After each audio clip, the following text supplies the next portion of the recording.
Semuanya, kami dari mahasiswa Universitas PGRI Ronggolawe Tuban dari Prodi PGSD dari kelompok 1.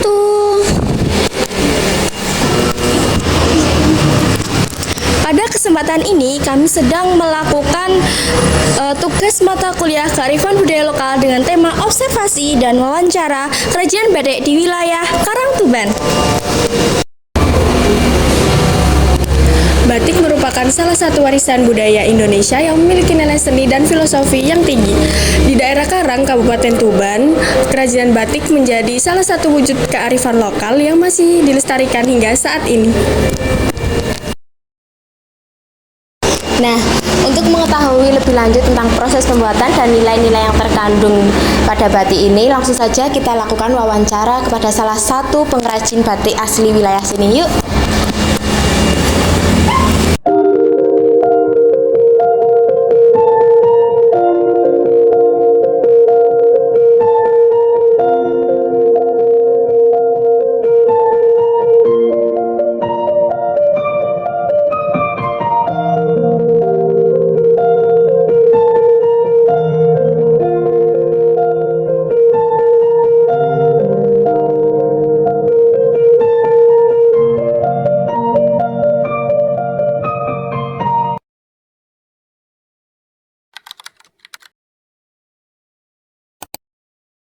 Assalamualaikum warahmatullahi wabarakatuh.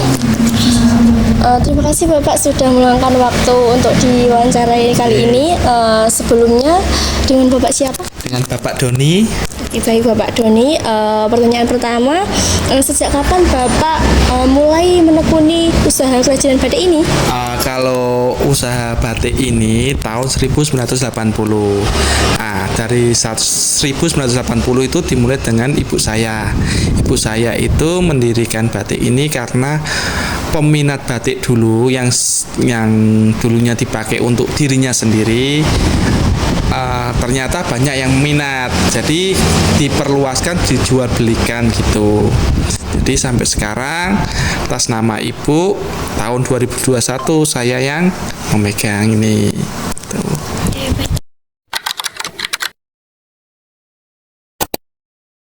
Bapak, pertanyaan selanjutnya, apa yang menjadi ciri khas batik di sini dibanding dengan batik yang lainnya? Ciri khas di batik MI ini yaitu halusan terutama, terus pewarnaan lebih ke cenderung ke klasik sama ke modern.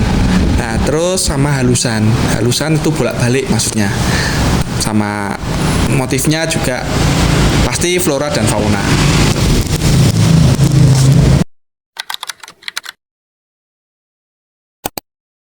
Pertanyaan selanjutnya, motif atau corak apa saja yang sering digunakan dalam batik di sini? Apakah motif tersebut memiliki makna khususnya? Kalau di sini motifnya itu antara flora, fauna. Kalau floranya itu lari ke hewan. Hewan tuh fauna. Fauna itu banyak burung-burung yang kecinaan. Kalau floranya itu ke bunga-bunga yang sekitar kita aja, gitu aja. Untuk klasiknya yang mengandung filosofi itu banyak, kayak gringsing, sidomukti, ukel, dan itu mungkin yang dulu-dulu, yang simbah-simbah dulu yang pakai itu punya filosofi atau tatanan cara adatnya masing-masing gitu.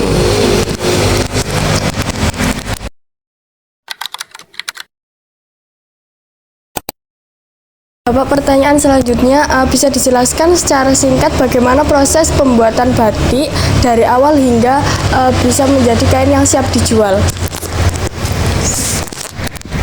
Jadi awal kita itu menyediakan kain itu yang yang harus 100% katun. Nah, cirinya yaitu kalau dibakar menjadi abu gitu. Berarti yang plastik yang mengandung plastik bisa dibatik tapi tidak bisa diwarnain, sulit gitu. Awal mulanya kita menggambar di kain standar, yaitu biasanya 2 meter sampai 2 meter setengah, itu dengan pola terserah mau pola apa, mau burung dan lain-lain. Kalau di kita tidak meninggalkan ciri khasnya Tuban. Baru kedua yaitu dicanting atau dilengkreng, itu menggunakan malam, menggunakan canting. Habis itu dibalik, diterusin namanya. Habis diterusin dicecek atau diisen-isen. Isen-isen itu cecek, sawut, geringsing dan lain-lain. Habis itu diwarna. Habis diwarna ditutup. Ditutup itu menggunakan malam lagi. Terus diwarna lagi, ditutup lagi, minimal 3 kali pewarnaan minimal kalau di kita. Terus habis itu dilorot di akhir. Lorot itu mengupas malam yang ada yang di kain hingga hilang gitu. Habis itu dijemur baru bisa dijual gitu.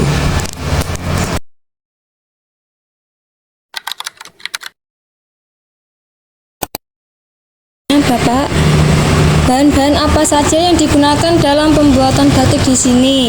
Apakah masih menggunakan bahan alami?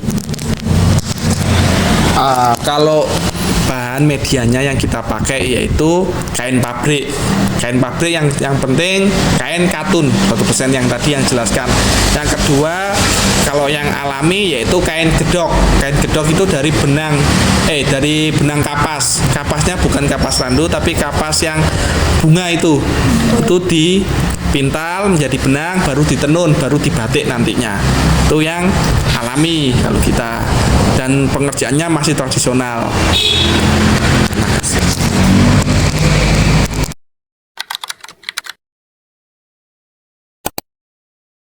Nah, selanjutnya Bapak, bagaimana nih cara para pengrajin menjaga kelestarian dan keberlanjutan kerajinan batik ini di tengah perkembangan zaman sekarang yang kayak anak-anak sekarang lebih cenderung ke Korea-Koreaan kah, ke Barat-Baratan kah gitu.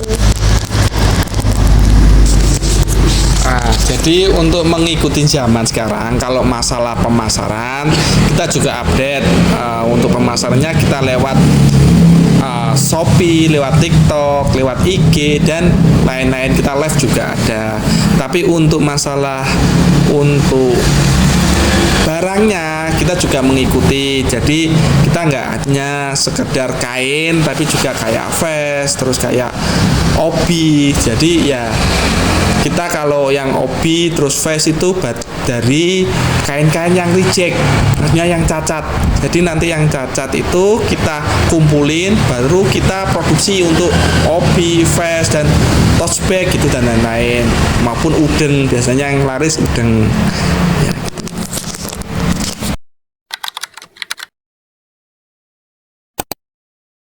Untuk pertanyaan selanjutnya, apa hambatan yang Bapak hadapi dalam menjalankan usaha batik ini, terutama di era digital saat ini?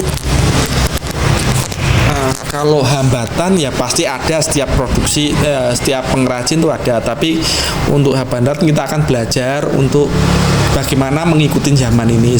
Contohnya kayak live, TikTok, terus Shopee dan lainnya harus mengikuti juga. Gitu. Kalau hambatannya dalam produksi ini ya hanya bahannya semakin naik aja gitu aja. Tapi untuk harga pasarannya nggak mau naik untuk konsumennya gitu aja.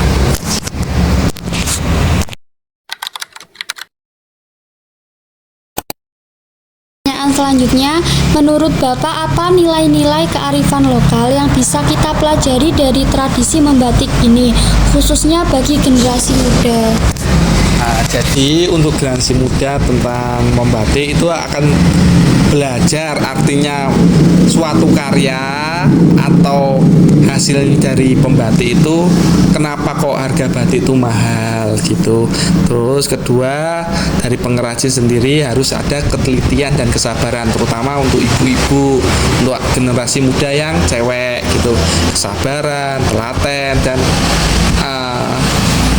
ibarat membantu yang suaminya kalau di sini gitu.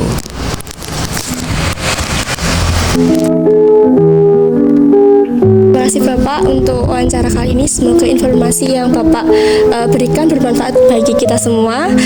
Terima kasih. Kurang lebih dari saya. Wassalamualaikum warahmatullahi wabarakatuh.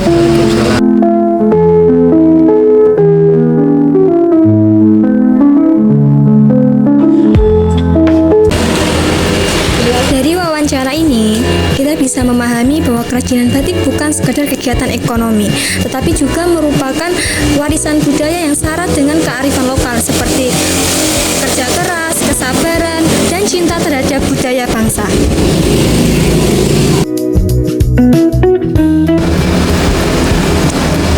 Semoga usaha Galeri Batik Tulis Emi selalu dikenal dan dilestarikan oleh generasi muda.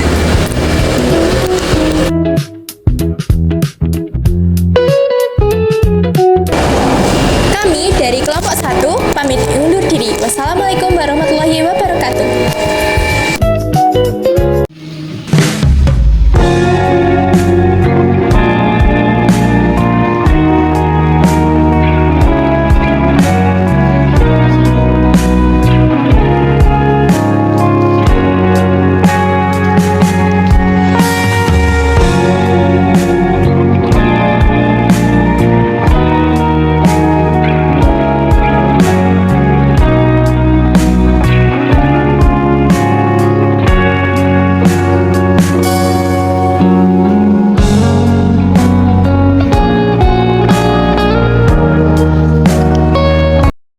Terima kasih telah menonton video kami. Sampai jumpa.